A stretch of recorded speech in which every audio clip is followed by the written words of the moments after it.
Electric Power Companies of Middle Tennessee. This is the Electric Power Companies Sunday Sports Central. If you pick Connecticut and Butler to be in the finals, you probably already won your office pool. Hi, everybody. I'm Mike Rogers, and welcome to another edition of Electric Power Company's Sunday Sports Central. We've got the latest on the Nashville Predators, plus Vandy football coach James Franklin going to be joining me here in the studio. But first, we're talking about the NCAA tournament. Yes, it is down to two, Butler and UConn. Only one team will be crowned national champion on Monday. If it plays as well as it can, we'll have a shot. And I think that's what we had against Duke. You know, I think if it plays, if both teams play as well as they can, it'll be a heck of a basketball game. You know, if we play as well as we can, we'll have a shot. I think they're certainly good enough to beat us, and our job is to beat them. And it's two programs, mid, upper, lower, conference. None of that means really much to me. The thing, I want to win the game, and our kids want to win the championship. And the Butler Bulldogs and the Connecticut Huskies will take center stage tomorrow night in Houston. The 2011 National Championship will be on the line. You can watch the game right here on News Channel 5 HD. Our coverage gets underway at 8. Tip-off is set for around 8:23. News Channel 5 HD is your home for the NCAA National Championship game. Well, the Kentucky Wildcats' run at a national championship ended last night at the hands of the Huskies, but reaching the Final Four was still a promising way to end the season. It was a year of growth and progress for the young Wildcats. They won 10 out of their last 11, including the SEC tournament title, and Kentucky finished the season with an impressive 29-9 record. But after the game, the talk was more about the future of the Cats and how this team will look down the road. DeAndre is Mike Sudhalter from the Houston Sun.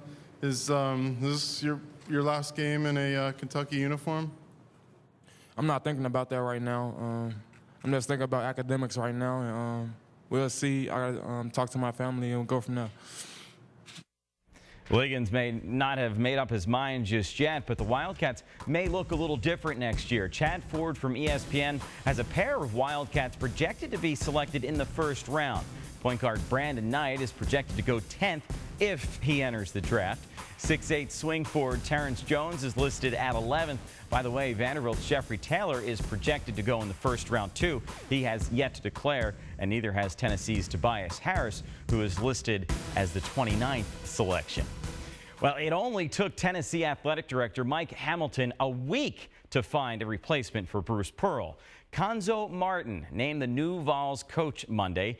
Steve Lehman was in Knoxville for all the festivities, and you got to go one-on-one with Cuonzo. That's right. A tough situation. I think anybody, Mike, replacing Bruce Pearl with his popularity and the possibility of NCAA sanctions would think of this as a daunting task, but Martin's already overcome odds before.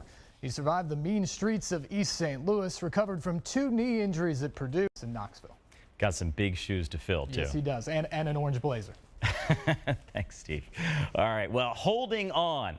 That will be the theme this week for the Nashville Predators. There are only 3 games left to go in the regular season, and the Preds need to hold on to a playoff spot. 6th place right now, but just 6 points away from not making the playoffs at all. Another thing this team needs to hold on to is leads. After jumping out to a 3-0 lead on Saturday, the Red Wings rallied back to tie the score in regulation and eventually went on to beat the Preds in overtime.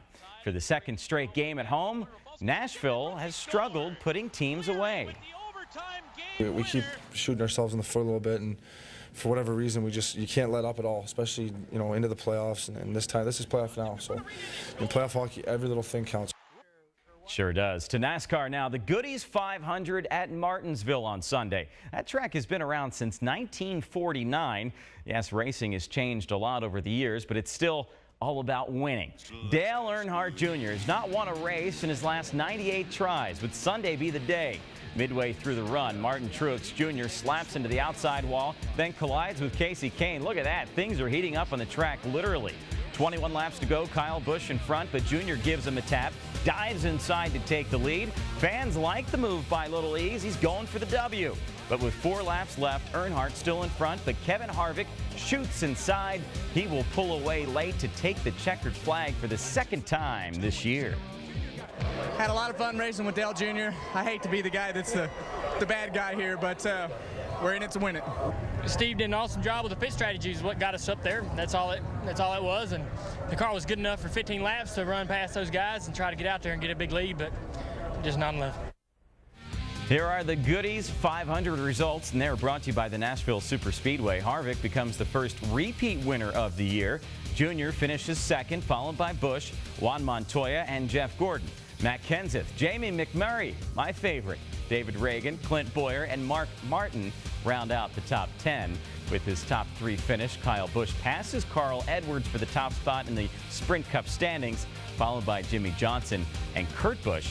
Kevin Harvick moves into the top 5 after his Martinsville win. Well, who's in the mood to talk a little college football? Joining me now on Sports Central is the first-year head coach of the Vanderbilt Commodores, James Franklin. And James, you've had quite a busy winter. You came here in December. Has it just been nonstop ever since? Yeah, it's been pretty crazy. We've enjoyed it, though, been able to get the staff together, been able to get the family here, recruiting, getting to know the players. So it's been a whirlwind. We're talking about the first time that I got to see you at your first press conference, and you kept saying, why not Vandy football? We can win, why not us? Is that still the mantra for you guys, just saying, hey, we can win, we can establish a winning environment here? Yeah, I think it's been the same with our players. It's been the same in recruiting. I'm not a guy in life that feels like you have to settle. I tell our coaches the same thing. I think you can have a great profession and a family too. I think the same thing. I think why can't you get a great education, play big-time football, and live in a great town? Now, ironically, we actually grew up maybe 30 minutes from each other. We didn't know each other growing up as kids, but we both grew up in Pennsylvania. We probably didn't know a whole lot about Vanderbilt football until we got into the sports world. And what we knew about Vandy football was that they struggled over the years, you know, somewhat of a struggling program. Do you look back at all and say, okay, how did they struggle? Why were they struggling? And how can you use that to take that next step ahead? Yeah, I think in anything in life, if you don't study your history, then you got a pretty good chance of repeating it. So I think that's very, very important. I think the administration has done a really good job before I even got here in going back and studying and having a plan for how we wanted to do this, and then obviously taking my input as well. But yeah, I think that's a big part of it. We're looking forward, but the reality is my focus is on the things that I can control, which is the future. Study the past to learn from it, but really focus all my attention on the future. What do you think the #1 problem was with this football program in the past before you got here? I think it's like anything else in life. It's a mentality. It's an attitude that we are going to be successful no matter what. It's not if, it's when. And I think, you know, getting the administration, getting the players, getting anybody that works in our building to buy into that concept, to make sure that all the coaches that I was bringing with me believe the same thing, then I think the sky's the limit.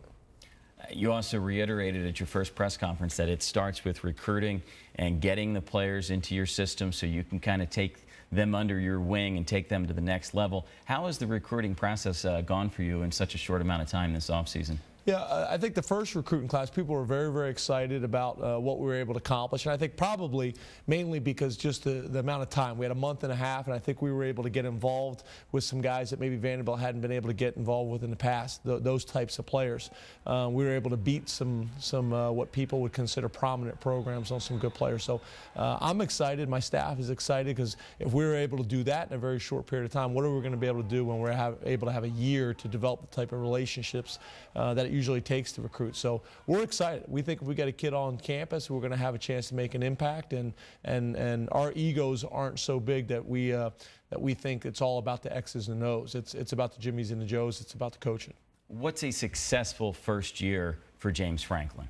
Well, I think the biggest thing is I want people to come and see our program, come to practice. I want people to come to games, and I want them to feel very, very comfortable with the direction that the program is going. So I don't put it on wins and losses. I don't put it on numbers. I want people to come and say, you know what, very comfortable with the direction of the program, from recruiting, from X's and O's, schemes, how we're playing, just the whole complexion of the program. Next Sunday is going to be a big day for you guys, kind of the first taste of the James Franklin era with the first black and gold game next Sunday, April 17th. And it's also actually in 2 weeks. It's going to be fun for us here at News Channel 5 as well. Tell us about that and why. Well, we're excited because we're having our first real spring game. We're going to do everything in our power to do that. But we've actually invited your counterpart. My boss. Yeah. To be our guest head coach of the black team. But obviously, I think he might be intimidated already about the game because he didn't show up tonight to defend himself. But yeah, we're excited. We want to give you guys the ability to kind of get a behind-the-scenes look at our program and what's going on, and create a little rivalry and a little commentary going on TV. Well, I know Hope will be ready, and I mentioned 1 week. It's actually 2 weeks from now, April 17th, and it's going to be great to see you out there on the sidelines. Thanks so much for coming into the show this Sunday. Thank you so much for having us. Again, the black and gold game will be played on Sunday, April 17th. Kickoff is set for 6 o'clock with fireworks to follow the game. And from the Doors to the Vols, it is also spring practice time at the University of Tennessee. The Vols have 2 weeks of spring ball left before the orange and white game. And from the sounds of things, they're going to need it. Saturday's second scrimmage of the spring wasn't exactly pretty.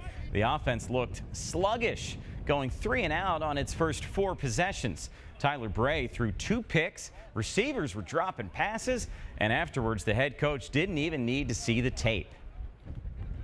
You know, you always have some early conclusions when you scrimmage, and the first one is we're really a bad football team. It was a total dominating first half by the defense, and it was strictly because of more effort, more toughness, more enthusiasm, more spirit, all the intangibles. There you have it. Well, the Middle Tennessee football team is less than a week away from their annual blue-white game. In yesterday's scrimmage, a number of players stood out, including redshirt junior receiver Anthony Amos. The 6-foot speedster comes to MTSU from City College in San Francisco. He's a bigger body and has really been productive. He catches the ball well. He runs good routes. He's not a real fast guy, but he's got some deceptiveness to him. Always good to be deceptive. Well, still ahead on Electric Power Company's Sunday Sports Central. Highlights from the women's Final Four, and one Nashville native looks for his first win of the season in the big leagues. And later on, the Masters is less than a week away. Find out who is already starting to show flashes of greatness. All that and more when we come back. This portion of our news brought to you by Shelbyville Power System. Our neighbors work for the Electric Power Company. They want to make our neighborhoods energy efficient and environmentally